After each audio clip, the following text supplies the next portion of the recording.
I'm Sarah Starr, and this is your space weather forecast for the day. Woo, what a ride! We're finally feeling a little piece of quiet right now. The Schumann died down, we're integrating all of that light. The sun died down, we're integrating all of the energy. Although we have had several M-class flares, although some of them don't have Earth-directed components, but we are going to see an increase around the 12th and the 13th. If you don't know what I'm talking about, watch my last video. I talk about the CME that left on the 5th, and it's very slow moving, but it is going to have a little bit of an impact here, yet again, on the 12th and the 13th. So we might see some G1 to G2 geomagnetic storms with that, along with all the very slow-moving M-class flares that are also going to be coming into the atmosphere around that time as well.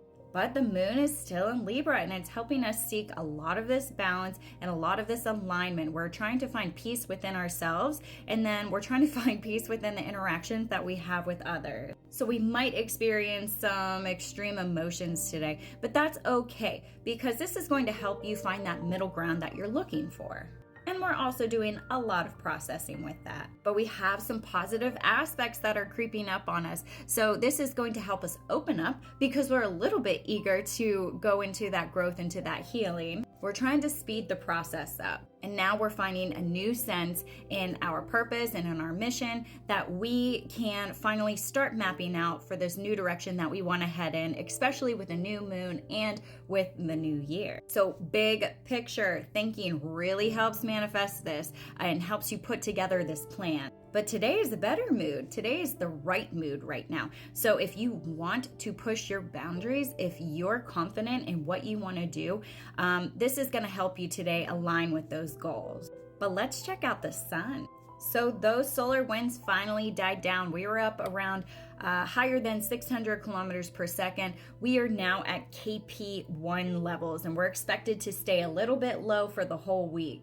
Dramatic difference just below 500 kilometers per second at 583. Density is almost non-existent, so you are going to feel a lot better than you did in the past couple of days, although sometimes it's really hard to get past a lot of that light. If you're still holding on to those negative aspects that are holding you back, you might have a little rough of a time. We have 8 sunspots right now. We are going to take a look at 3510 and 3511. 3511 was the most magnetically complex region that we did have, although it was inactive, but I'm still going to show you that. And we're going to look at 3513 that keeps throwing lots of M-class flares. So we had an M2.3 from 3513. It just keeps spitting those M-class flares, even though that percentage was very low, 5% whenever it did enter onto the sun. Now, like I said, 3511 is the most magnetically complex region, which we will take a look at as well. But note, we do have a 10% chance of having an X-class. There is a 40% chance of more M-class flares. So this is 3510, this is 3511. 3510 is in beta range, still exactly the same size, still the exact same number of sunspots, so it has not diminished, although it has spread apart. 45% chance with 3511 having some C-class flares, 10% for an M. But this region right here, it is still in beta and gamma range. It has a 25% chance of having some C-class flares. I can see some pockets right here, down below me. There's not too many buffers, so this would be the region that would probably go and explode. We have a couple buffers right over here, if you can see, so there's some chance for that, and not too much over in this region, but this is 3510 and 3511. And this is 3513. That gives us lots of M-class flares, but note, look at the percentage, 5%. It just keeps going, it just keeps going. And it looks like it's gonna go again because we're getting a better look at it now that it's been a couple of days since it's been on the sun, but doesn't look like too many buffers. Yet again, it's not straight on, so we can't see like a full image, and plus the models are kind of bouncing all over the place. They're not direct either, so it's really hard to get an analysis on this, but this region has grown by 70. We did gain 2 more sunspots on here, but if it does go ahead and go boom, it's gonna go from this region right here. And we have a very beautiful filament liftoff right here. Now the model is still undergoing analysis right now, but this is from that CME from the 6th. So on the 6th, we had a CME from the M-class flare that we did have in the northeastern region here. Yet again, it's under model analysis, but there was a narrow CME and this filament liftoff. Note, there are many filaments. And what happens if it doesn't naturally, expand on itself and lift off? But whenever we do have solar flares and coronal mass ejections, it helps lift these off by themselves. So lots of plasma, and this also can send us into radio blackouts, which we do have a chance of having more R1 and R2 radio blackouts.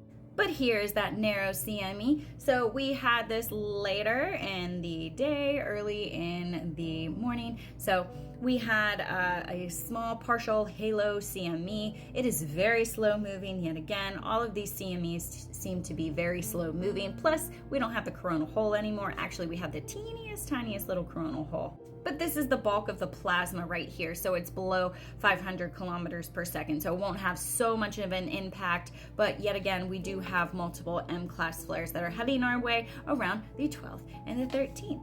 But like I said, we are integrating all of this. This is still processing mode right now. Now our amplitude hit around a 59, and as promised, our frequency is between 8 and 830 right now. It will continue to rise as it processes through this. We might get more light, who knows? But right now we are in a quiet process of interpreting and integrating all of the messages and all of the traumas that are coming out of us and integrating more of that light and replacing it.